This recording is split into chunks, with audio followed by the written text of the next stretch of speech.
जब आप इंटरनेट से कनेक्टेड हो, मतलब आप वल्नरेबल हो, तो आप उनसे बचने के लिए, एहतियात करने के लिए क्या क्या चीज़ें अख्तियार कर सकते हो, क्या क्या एक्शंस ले सकते हो। जैसे कि अगर आपको कोई लिंक शेयर किया जाता है, अगर कोई अननोन नंबर से आपके पास लिंक आता है, आपको ओपन नहीं करना। लेकिन अगर आपके पास लिंक आता है, कोई जानने वाला आपको लिंक सेंड करता है कि फ़लाँ जगह से जॉब आई है या फ़लाँ फेसबुक है, ये ओपन कर रहे हैं, तो आप बाकायदा उसको चेक करें कि वो लिंक फेसबुक का ही है।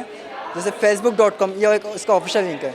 अब उसके अगर अक्सर जो लिंक होता है, जो फ़िशिंग अटैक होते हैं, उसमें लिखा हुआ होगा facebook1.com, facebook616.com नंबर आ जाए, कोई अल्फ़ाबेट आ जाए, तो आपको बाकायदा कंफर्म करना है कि जो लिंक है वो उसी ऑफिशियल वेबसाइट का है, फेसबुक का, इंस्टाग्राम का या किसी एचईसी की जॉब का।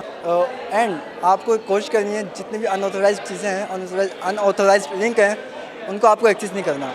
और दूसरा ये कि काफ़ी आम हैक है जो होता है डी ऑथेंटिकेशन हैक, हम कहते हैं डिनायल ऑफ सर्विस। जैसे आपके राउटर से जितनी भी डिवाइसेस कनेक्टेड होती हैं, हम उस आपके राउटर पे हम ऐसे पैकेट सेंड करते हैं जिससे आपके राउटर और उन सारी डिवाइसेस के बीच में कनेक्शन टूट जाता है। जब वो कनेक्शन टूट जाता है, वो आप कनेक्ट ही नहीं कर पाते फिर उसको। तो उससे बचने के लिए आपको ये करना है, आप अपने मोबाइल को तो रिस्टार्ट कर रहे हैं।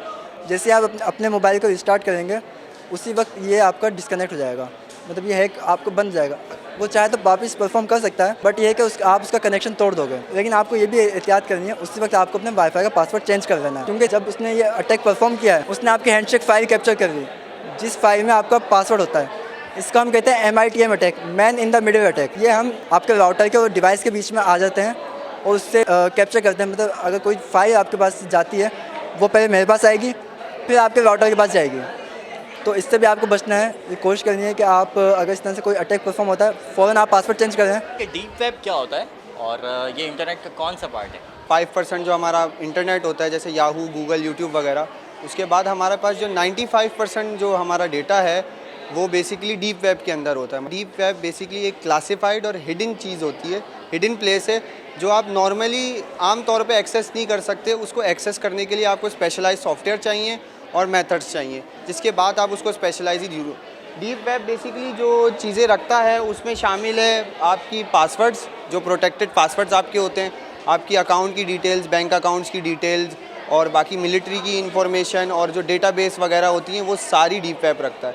कोई भी हैकिंग से रिलेटेड काम होता है तो वो डीप बेस पे अटैक होता है। तो किसी की बैंक की इंफॉर्मेशन लीक हो रही है, वो डीप वेब से ही लीक होती है। और एक हमारी एक्सेस की वीडियो है, how to access deep web, जिसमें मैंने बताया है कि आप डीप वेब कैसे एक्सेस कर सकते हैं और इसमें से इंफॉर्मेशन, यूज़फुल इंफॉर्मेशन कैसे ले सकते हैं और हार्मफुल से कैसे बच सकते हैं। जैसे बेसिकली आपने VPN ऑन करना है, VPN ऑन करने के बाद आपने टॉर इंटरनेट ब्राउज़र डाउनलोड करना है, जो कि आपको कहीं से भी मिल जाएगा, गूगल, फायरफॉक्स वगैरह से मिल जाएगा। उसको ओपन करने के बाद आपने उसको कनेक्ट करना है। टॉर कनेक्ट हो जाएगा तो आपके पास एक इंटरफेस ऐसा आ जाएगा जिसमें आपके पास एक सर्च इंजन होगा DuckDuckGo के नाम से, जो कि आपको ऑन करके अनियनाइज़ करना है। अभी अनियनाइज़ हो गया। अनियनाइज़ का बेसिकली मतलब ये होता है, अनियन राउटिंग से ये होता है, जैसे प्याज होती है ना, अनियन घुमी हुई होती है, ये राउटिंग भी इसी तरह घुमा घुमा के, मतलब एट अ टाइम 40 to 45 जगह पे ये रीराउटिंग कर देता है, तो आपको ट्रेस करना मुश्किल हो जाता है और आप एनोनिमस भी हो जाते हो। आकि ये DuckDuckGo है, ये बेसिकली गूगल की तरह काम करती है डीप वेब पे। डीप वेब से आप यहाँ से आप आके जर्नल इस्तेमाल कर सकते हैं, क्लासिफाइड जर्नल्स वगैरह, इन्फॉर्मेशन है जो आपको चाहिए। कितना मुश्किल है डेटा को एक्सेस करना और कितना मुश्किल है किसी का डेटा चोरी करना?